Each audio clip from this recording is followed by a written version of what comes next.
Hello അസ്സലാമലൈക്കും, welcome back to my YouTube channel. അപ്പം ഞാൻ കുറേ ആയി ലോങ് വീഡിയോ കാര്യങ്ങളൊക്കെ ചെയ്തിട്ട് ജുനു പോയിട്ട് വീഡിയോസും കാര്യങ്ങളൊന്നും എടുത്തിട്ടുമില്ല. ഇത് ജുനു പോകണീൻ്റെ മുന്നുള്ളതാട്ടോ. രാവിലെ എപ്പോഴും ജുനു കളിക്കാൻ പോകും. അപ്പോൾ ഇന്ന് പോയില്ല. ഇന്ന് ഞങ്ങൾക്കൊരു കല്യാണം ഉണ്ട്. ജുനുവിൻ്റെ ഫ്രണ്ടിൻ്റെ, അഥവാ ദുബായിൽ വർക്ക് ചെയ്യണ ഓല കമ്പനിയിലുള്ള ഒരു ചെറുക്കിൻ്റെ കല്യാണമാണ്. അപ്പോൾ അതിന് പോകാൻ വേണ്ടി പോകണം. അപ്പം ഇന്ന് വെള്ളിയാഴ്ച കേട്ടോ. അപ്പോൾ അതുകൊണ്ട് തന്നെ ഹിന്ദുസാണ്. അപ്പോൾ അതുകൊണ്ടാണ് വെള്ളിയാഴ്ച. അങ്ങനെ രാവിലെ ഓല കളിയും കാര്യങ്ങളൊക്കെ കഴിഞ്ഞിട്ട് പിന്നെ ഒരു 10-10:30 ആയപ്പോൾ ഞങ്ങൾ കല്യാണത്തിന് പോയിട്ടോ. പാലക്കാട് ഭാഗത്ത് പിന്നെ ശ്രീകൃഷ്ണപുരം അവിടെയൊക്കെ ആയിട്ടാണ്. പിന്നെ അപ്പോൾ ഒരു ഓഡിറ്റോറിയത്തിൽ വെച്ചിട്ടാണ് ഫങ്ഷന്. അപ്പോൾ ഇവരെ കല്യാണത്തിൻ്റെ റിസപ്ഷനാണ്. കല്യാണം കഴിഞ്ഞിരിക്കുന്ന റിസപ്ഷനായിട്ടാണ്. പിന്നെ കിഷോർ എന്നാട്ടോ എൻ്റെ പേര്. അപ്പം ഞങ്ങളിങ്ങനെ വന്ന പാടെ കുറച്ച് നേരം അവിടെയൊക്കെ ഇങ്ങനെ ഇരുന്ന്. അപ്പോൾ പള്ളി പോയിക്കാട്ടോ ജുനു. പിന്നെ ഇന്ന് വെള്ളിയാഴ്ചയാണല്ലോ. അപ്പോൾ ഞാനും ഹെസമോള് കുറേ നേരം അവിടെ ഇങ്ങനെ ഇരുന്നു കേട്ടോ. പിന്നെ സ്റ്റേജൊക്കെ നോക്കിയിട്ട് ഇസും ഓല് രണ്ടാളും പള്ളിയിൽ പോയി. പിന്നെ ഓല് രണ്ടാളും വന്ന് ഇപ്പോൾ ഞങ്ങൾ ഫുഡും കാര്യങ്ങളൊക്കെ കഴിച്ചിട്ട് ഇങ്ങനെ ഇരിക്കുകയാണ്. കാരണം അവിടെ സദ്യ ഉണ്ടായിരുന്നു, ബിരിയാണി ഉണ്ടായിരുന്നു കേട്ടോ. അപ്പോൾ സദ്യ കഴിച്ചണമെന്നാണ് വിചാരിച്ചത്. പക്ഷേ ഞാൻ ബിരിയാണി കണ്ടപ്പോൾ ബിരിയാണി എല്ലാവരും അങ്ങനെ കഴിച്ച്. പിന്നെ ജുനുവിൻ്റെ വേറെ ഫ്രണ്ട്സൊക്കെ വരാനുണ്ടെന്ന് പറഞ്ഞിട്ടോ ഇങ്ങനെ വെയിറ്റ് ചെയ്തിരിക്കുക കേട്ടോ. ഈ ഒരു കല്യാണത്തിന് പോണ സമയത്ത് ഞാൻ ജുനുവിനോട് പറഞ്ഞിരുന്നു, പിന്നെ നമുക്ക് പെരുന്നാൾ കഴിഞ്ഞിട്ടായിരുന്നു ഈ കല്യാണം. അപ്പോൾ ഞാൻ പറഞ്ഞു നമുക്ക് കൊല്ലങ്കോട് പോകണമെന്ന് പറഞ്ഞതായിരുന്നു. അപ്പോൾ ശരിക്കും 2ാം പെരുന്നാൾക്കാട്ടോ കല്യാണം. അന്നാണ് ഈ ഒരു പരിപാടിയും കാര്യങ്ങളും. അത് ഞാൻ മറന്നു പോയതായിരുന്നു. ശരിയാണ്. അപ്പോൾ ഞാൻ പെരുന്നാളുമാണ്, കല്യാണത്തിന് പോവാണ്. അപ്പോൾ ഞാൻ കൊല്ലങ്കോട് പോകണമെന്നൊക്കെ കുറേ ഞാൻ പറഞ്ഞു. കല്യാണത്തിന് എത്തണ വരെ പറഞ്ഞിരുന്നു പോവാൻ നമുക്ക് കല്യാണം കഴിഞ്ഞിട്ടെന്ന്. പക്ഷേ അവിടെ എത്തിയപ്പോൾ പറഞ്ഞു മഴയും കാര്യങ്ങളായിട്ട് നമുക്ക് ഇനി പോകണ്ട, പിന്നെ ഡിസൈനി വന്നിട്ട് പോവാന്നൊക്കെ പറഞ്ഞു. അങ്ങനെ കുറേ ഞാൻ നിർബന്ധിച്ചു, പക്ഷേ പോയില്ല. അപ്പോൾ പിന്നെ ഞങ്ങളങ്ങനെ അവിടെ നിന്ന് പോന്ന് എൻ്റെ അമ്മാൻ്റെ വീട്ടിൽ പോയി. പിന്നെ വെറുതെ കൊടുത്തു മലയ്ക്ക് പോയിട്ടോ. പക്ഷെ അവിടെ നിന്ന് ഇറങ്ങാൻ പറ്റില്ല, നല്ല മഴയൊന്നും. ഉമ്മാൻ്റെ വീട്ടിൽ അമ്മനെയൊക്കെ കണ്ട് പിന്നെ അങ്ങനെ മേമയൊക്കെ ഉണ്ടായിരുന്നു, ഓലയൊക്കെ കണ്ട് അങ്ങനെ പോന്ന്. പിന്നെ ഞങ്ങളങ്ങനെ പെരിന്തൽമണ്ണ വന്ന് സർക്കസ് ഉണ്ടായിരുന്നു കേട്ടോ ഒരു സമയത്ത്. ഇവിടേക്ക് പോരണമെന്ന് വിചാരിച്ചതേനു. അപ്പോൾ കൊല്ലങ്കോട് പോവാത്തതിൻ്റെ ദേഷ്യവും കാര്യങ്ങളൊക്കെ ഞങ്ങൾക്ക് ഉണ്ടായിരുന്നു കേട്ടോ. അപ്പോൾ ഒരു സമയത്ത് സർക്കസിന് പോകാമെന്ന് പറഞ്ഞിട്ട് അങ്ങനെ അവിടേക്കുള്ള ടിക്കറ്റും കാര്യങ്ങളും എടുത്ത് ഞങ്ങൾ കാണാൻ വേണ്ടി നിൽക്കുക കേട്ടോ. അപ്പം ഇസോനൊരു 1.5 വയസ്സ് 2 വയസ്സായപ്പോൾ പോകുന്നതാണ് ഞാൻ. പിന്നെ ഞാൻ പോന്നിട്ടില്ല സർക്കസിന്. പിന്നെ ഹെസമോൾക്കും എന്താണെന്നുള്ളതൊന്നും അറിയില്ല. അവൾക്കിപ്പോൾ 3 വയസ്സ് കഴിഞ്ഞില്ലേ. അപ്പോൾ ഓളും കണ്ടിട്ടില്ല. എനിക്കത്ര താല്പര്യമൊന്നുമില്ല കേട്ടോ. എന്ത് സർക്കസ് ആണെന്നുണ്ടെങ്കിലും ഒരേ കാര്യങ്ങൾ തന്നെയാണല്ലോ അതിൽ കാണാനുള്ളത്. അപ്പം എനിക്ക് അത്ര താല്പര്യമൊന്നും ഇല്ല. പക്ഷെ എന്നാലും ഇസൂന് ഓർമ്മയില്ല. പിന്നെ ഹെസമോളും വലുതായില്ലേ, ഓൾക്കും കാണാമെന്ന് വിചാരിച്ചിട്ട് പിന്നെ എങ്ങനെ. പക്ഷെ ഞാൻ വിചാരിച്ച പോലെ അല്ല കേട്ടോ ഇപ്രാവശ്യം. ഞാൻ കണ്ടു കഴിഞ്ഞ സമയത്ത് ഇതിൽ കുറേ ഞാൻ കാണാത്തതൊക്കെ ഉണ്ടായിരുന്നു.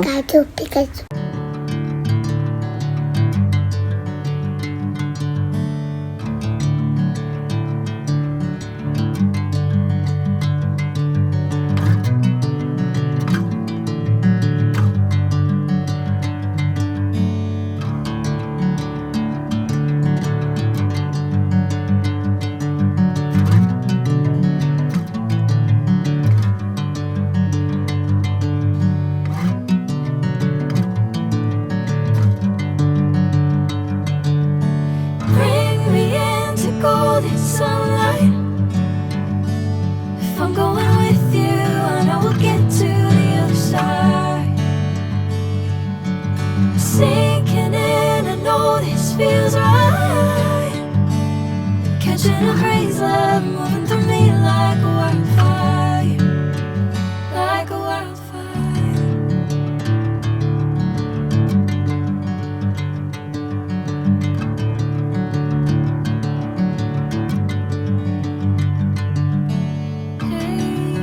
ഈ ഒരു സംഭവം എന്താണെന്ന് വെച്ചാൽ പിന്നെ ബാക്കിയുള്ളതൊക്കെ നമ്മൾ സിനിമയിലൊക്കെ കാണുന്ന പോലെ തന്നെ. പക്ഷേ ഇത് ഞാൻ കണ്ടിട്ടില്ല കേട്ടോ.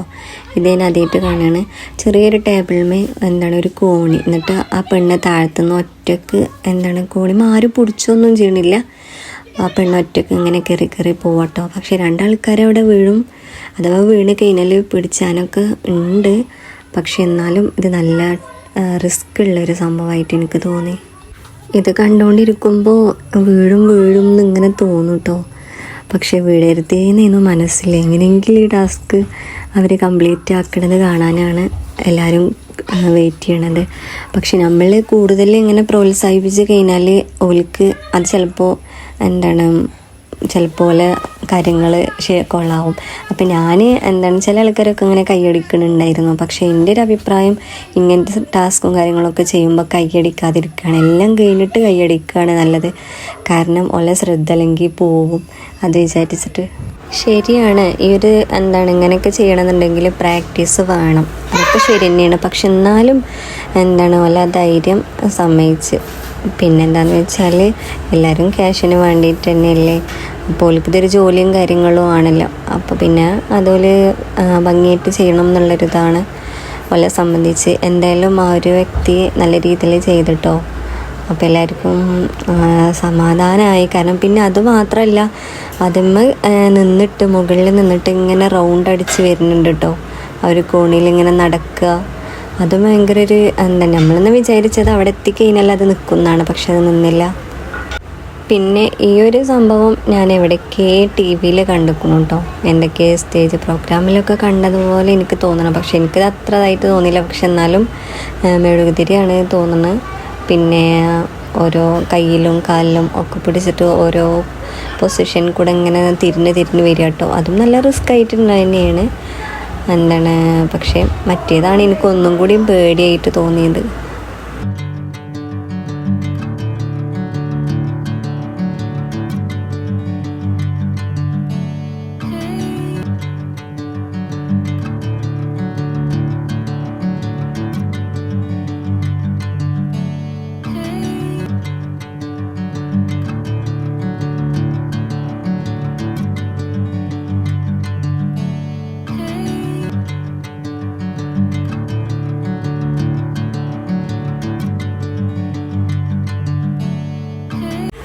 അതേപോലെ ഈ ഒരു സംഭവം എനിക്ക് മറ്റേ കോണിമ കയറിയില്ലേ അതേപോലെ തന്നെ ഇട്ടതും ഒരു ടേബിളുമ്മേ ഒരു സാധനം വെച്ചിക്കണം. എന്നിട്ട് ഇങ്ങനെ റൗണ്ടിലുള്ള എന്നിട്ട് അതിൻ്റെ മുകളിലൊരു ചെറിയൊരു ബോർഡ് അതിൻ്റെ മുകളിൽ കയറി നിന്നിട്ടാട്ടോ ഈ ഒരു സംഭവമൊക്കെ കാട്ടുന്നത്.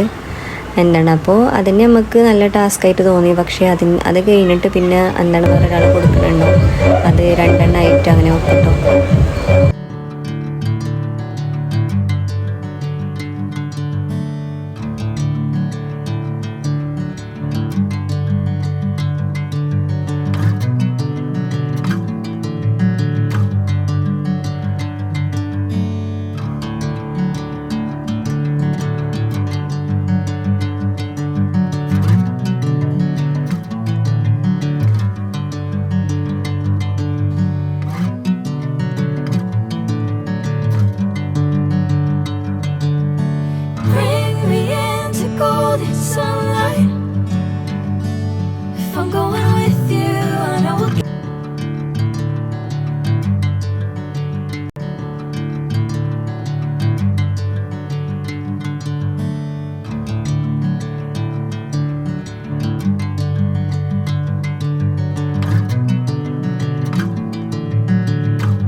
അങ്ങനെ 3ാമത്തെ പ്രാവശ്യം ഇങ്ങനെ കുറച്ച് നല്ല ടാസ്ക് ഉള്ളതാട്ടോ.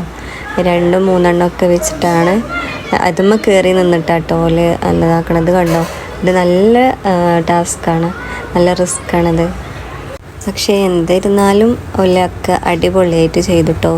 ഈ ഒരു സർക്കസിൽ ആരതും ഒരു മോശപ്പെട്ട രീതിയിൽ ആരും ഒന്നും ചെയ്തിട്ടില്ല. അഥവാ ഒന്നും പിന്നെ ടാസ്കൊക്കെ നല്ല രീതിയിൽ തന്നെ കംപ്ലീറ്റ് ആക്കി. ആരതും ഒരു വിധത്തിലും പകുതി വെച്ച് ഒന്നും ആയിട്ടില്ല കേട്ടോ.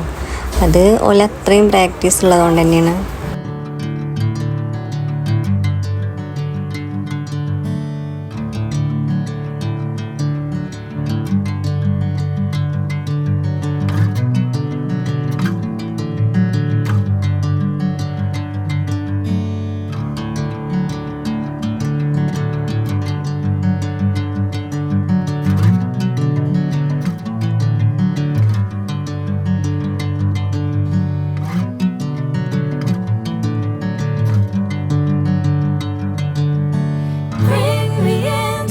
golden sunlight. If I'm going with you, I know we'll get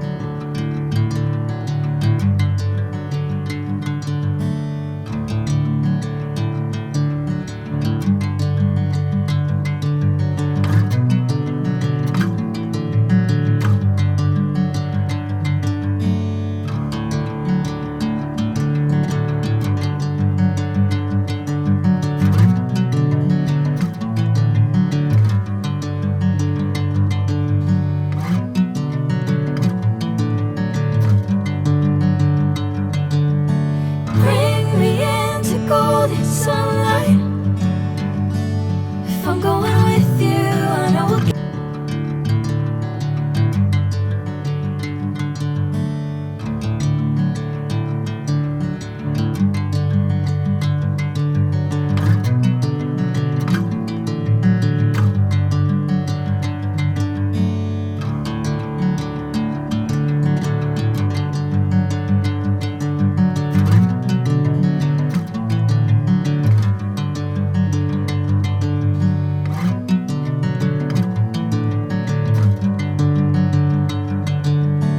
bring me into golden sunlight.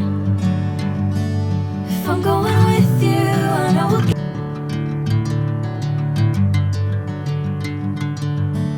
പിന്നെ കുറേ നേരം കഴിഞ്ഞിട്ട് കുട്ടികളെ വിളിച്ചു കേട്ടോ. പിന്നെ എന്തിനാന്ന് വെച്ചാൽ ഒരു 5-6 കുട്ടികളെ വിളിച്ചത്, പക്ഷേ എല്ലാവരും ഇരിക്കണ സ്ഥലത്തു നിന്നൊക്കെ നീച്ച് പോയിട്ടോ. അപ്പോൾ ആ ഒരു സ്ഥലത്ത് കോലിക്ക് എത്തണം എന്നുള്ളതുകൊണ്ടാണ്. അപ്പോൾ അങ്ങനെ പോയി. പക്ഷേ ഈസു ആദ്യം പോയില്ല. പിന്നെ കുറേ കുട്ടികൾ പോകണുണ്ട്, ടോനും പോയി. എന്തിനാന്ന് വെച്ചാൽ വെള്ളിച്ചാട്ടം ചാടാനാട്ടോ. ഞങ്ങൾ വേറെ എന്തെങ്കിലും വിചാരിച്ചത്, പക്ഷേ എന്നാലും വെള്ളിച്ചാട്ടം ചാടാനും പിന്നെ എന്തോ കുട്ടികളെ കയ്യിൽ മിഠായി എന്തോ കൊടുക്കുന്നുണ്ട്. 4-5 കുട്ടികളൊക്കെ ഇതേപോലെ ചെയ്യിപ്പിച്ച്. പിന്നെ കുട്ടികൾ കുറേ പോയല്ലോ, അപ്പോൾ അതുകൊണ്ട് തന്നെ ഓലിക്ക് സ്ഥലത്ത് പോയിരിക്കാൻ പറഞ്ഞു കേട്ടോ. ഇതൊക്കെ അതേപോലെ ഇങ്ങോട്ട് തന്നെ പോകുന്നു. അതുകൊണ്ട്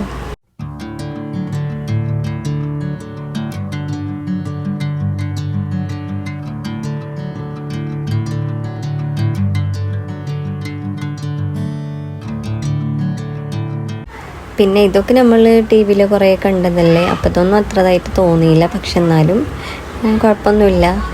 പിന്നെ ഞങ്ങൾ പരിപാടി കംപ്ലീറ്റ് കഴിഞ്ഞിട്ടാട്ടോ ഞങ്ങൾ പോകുന്നത്. അതിൻ്റെ ഇടയിൽ മഴയും കാര്യങ്ങളൊക്കെ പെയ്തിട്ടുണ്ടായിരുന്നു. ഞങ്ങളിരിക്കുന്ന സ്ഥലത്തേക്കും ഞങ്ങളടുത്തേക്കൊക്കെ നല്ല മഴയൊക്കെ ഉണ്ടായിരുന്നു. അതൊക്കെ ഞങ്ങൾ ഏതായാലും ക്യാഷ് കൊടുത്ത് കാണല്ലേ എന്ന് വിചാരിച്ചിട്ട് മുഴുവൻ കണ്ടിട്ടാട്ടോ പോകുന്നത്. ഈ ഒരു വീഡിയോ ഇത്രേ ഉള്ളൂ. നിങ്ങൾക്ക് ഞങ്ങളെ വീഡിയോ ഇഷ്ടമാണെന്നുണ്ടെങ്കിൽ ചാനലൊന്ന് സബ്സ്ക്രൈബ് ചെയ്ത് സപ്പോർട്ട് ചെയ്യുന്നുണ്ടോ, ലൈക്ക് ചെയ്യുന്നുണ്ടോ, കമൻറ്റ് ചെയ്യുന്നുണ്ടോ. ഓക്കെ.